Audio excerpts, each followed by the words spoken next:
हाँ जी students, good morning. Today we will learn our subject science class 10th and जिथे आप छड्डिया सी बच्चा हैगा सीगा इस चैनल की बुक का पेज नंबर 20 ते द गैस्ट्रिक जूसिस कंटेन 3 सबसटेंसिस। कहते हुण आपां पढ़ लिया सीगा कि जिहड़े गैस्ट्रिक जूसिस वगैरह हैगे ने जिहड़े अपने ग्लैंड्स हुंदे ने है ना अपने स्टमक्स की वॉल दे विच जिहड़े ग्लैंड हुंदे ने ते उन्हां दे विचों गैस्ट्रिक जूसिस की बाहर निकलदे ने। ठीक है, हुण कहंदे वो जिहड़े गैस्ट्रिक जूसिस जिहड़े बाहर निकलदे ने स्टमक की ठीक है ग्लैंड्स दे विचों कहंदे उन्हां विच अगे 3 चीज़ां पाईयां जांदियां ने। पहला है hydrochloric acid, the enzyme pepsin and the mucus. ठीक है, due to the presence of hydrochloric acid कहते बच्चे अगे देखो the due to the presence of hydrochloric acid the gastric juices is acidic in nature. कहते जो अपने हम देखो जोड़े गैस्ट्रिक जूसिस होंगे ने जो अपने ग्लैंड्स के विच प्रेजेंट होंगे ने जो कि ग्लैंड अपने स्टमक की बॉल के प्रेजेंट होंगे ने। ठीक है, गैस्ट्रिक जूसिस कहते एसिडिक क्यों होंगे क्योंकि बच्चे उन्होंने हाइड्रोक्लोरिक एसिड पाया जाता। हाइड्रोक्लोरिक एसिड के करके ही ਜਿਹੜੇ अपने गैस्ट्रिक जूसिस ने वो एसिडिक होंगे ने। ठीक है, in acidic medium the enzyme pepsin begin the digestion of protein present in the food to form smaller molecules. कहते सिर्फ और सिर्फ इस एसिडिक मीडियम के करके कहते एक एंजाइम होंदा गा पेप्सिन कहते किनू डाइजेस्ट करता प्रोटीन जोड़े अपने खाने के विच प्रोटीन होंदे आ। ठीक है, इस एसिडिक मीडियम के विच जिहड़ा अपना हाइड्रोक्लोरिक एसिड इस मीडियम के विच अपने गैस्ट्रिक ग्लैंड के विच जूसिस की अपने गैस्ट्रिक जूसिस की हैल्प के नाल जिहड़े अपने खाने के विच प्रोटीन होंदे ने उन्होंने कौन डाइजेस्ट करता एंजाइम पेप्सिन कि उन्होंने डाइजेस्ट करना कि शुरू कर दिंदा मतलब कि उन्होंने छोटे छोटे पीसिस के तोड़ना शुरू कर दिंदा अपने खाने को। मॉलीक्यूल्स स्मॉलर मॉलीक्यूल्स कह सकते हैं या pieces. Thus the protein digestion began in the stomach कहते जी प्रोटीन की आप कह सकते हैं कि उत्थे डाइजेशन स्टार्ट हो जाती है अपने पेट के विच ही। Please note that the protein begin digestion enzyme pepsin is active only in the presence of acid. देखो कि जिहड़ा हुण प्रोटीन नूं डाइजेस्ट करने वाला एंजाइम आ किहड़ा बच्चे पेप्सिन कहंदे वो सिर्फ उदों ही काम करता जो अपने स्टमक दे विच जां आपां कह सकते हैं कि हाइड्रोक्लोरिक एसिड मौजूद होवे। ठीक है, द प्रेजेंस ऑफ एसिड होना चाहिए। एसिड किहड़ा अपने कोल हाइड्रोक्लोरिक एसिड। ठीक है, so the function of hydrochloric acid in the stomach is to make the medium of gastric juices acidic so that the enzyme pepsin can digest the protein properly।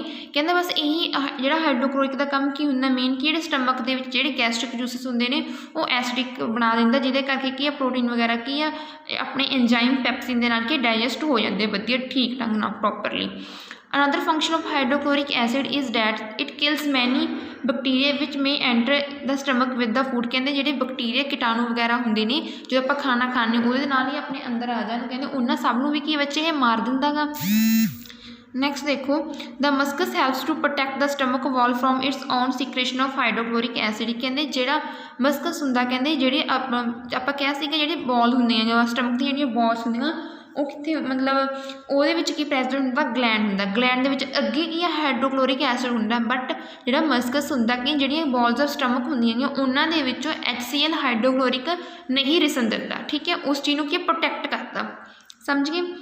If the muscus is not secreted, hydrochloric acid will cause the erosion of the inner lining of stomach, leading to the formation of the ulcers in the stomach. कहते की है जेकर अपने मेरा मस्कस वगैरह है कहते जे वो वाला जूस वगैरह ना निकले तो कहते हाइड्रोक्लोरिक की जी आप सिंपल लैंग्वेज गल करिए तो कहते हाइड्रोक्लोरिक एसिड अपने स्टमक के वध जाता जिन्होंने आप कहने शायद पता नहीं कि अल्सरस वगैरह हो गया पंजाबी के कहते हैं तेजाब तो बड़ी अगे बीमारी बनती है तो अपने स्टमक के ना वो चीज़ छेद जो होने लग जाते होंगे। ठीक है, जिहदे करके बहुत एसिडिटी प्रॉब्लम हो जाती है। The partially digested food then goes from the stomach into the small intestine. कहते इस तरह जो थोड़ा मोटा खाना पचिया होंदा कहते अगे वो स्मॉल इंटेस्टाइन के चले जाता बच्चे फिगर के देखियो। ठीक है, हाँ जी, हुण स्टमक तो होके खाना बच्चे कित्थे आ गया स्मॉल इंटेस्टाइन के आ गया अपनी।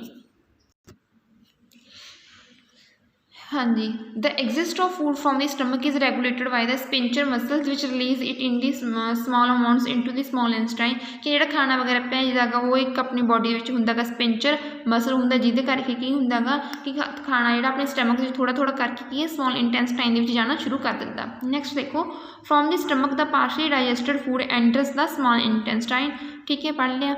The small intestine is the largest part of elementary canal, कहते जिन्ने भी अपने एलीमेंट्री कैनाल के अज तक मतलब हुण तक पार्ट पढ़े ने, मैनूं लगदा 7 पता नहीं 8 हुंदे ने, तुहानूं नोट्स मिल जाएंगे।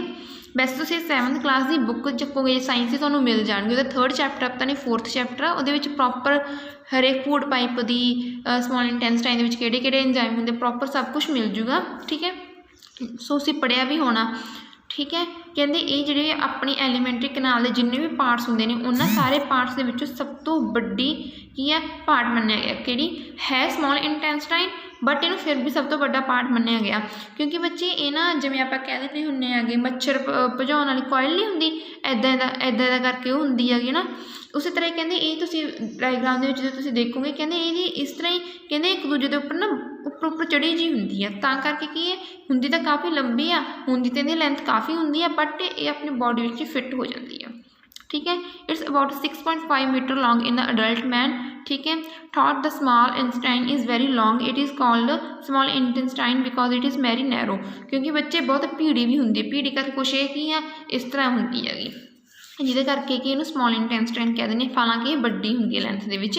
The small intestine is arranged in the form of coil in our belly। Please note that the length of the small intestine differ in various animal depending upon of the type of the food they eat. कहते हर एक जानवर की जो गल करिए तो कहते उन्होंने अड लेंथ की की है स्मॉल इंटेस्टाइन पाई जाती है, क्योंकि किते डिपेंड करते कि वो एनीमल किदां दा खाना खाता। For example cellulose is a carbohydrate food, कहते जो सैलूलोज होंगे उन्होंने कार्बोहाइड्रेट्स बहुत ज़्यादा होंगे विच इज़ डाइजस्टेड विद डिफिकल्टी, उन्होंने हाजम करना थोड़ा जिहा डिफिकल्ट होंदा गा। So the herbivores animals like cow which eat grass needs a longer small intestine, कहते फिर उन्होंने अपने कंपैरिजन की बच्चे थोड़ी जी वड्डी की आ स्मॉल इंटेस्टाइन चाहिए होंगी to allow the cellulose present in the grass to be digested completely, तां जो जी उन्होंने बॉडी के विच की आ सैलूलोज जा रहा है चंगी तरह की डाइजैसट हो जाए। On the other hand meat is a food which is easier to digest, कहते जेकर आप मीट की गल करिए तो वो ईजी है डाइजैसट करना।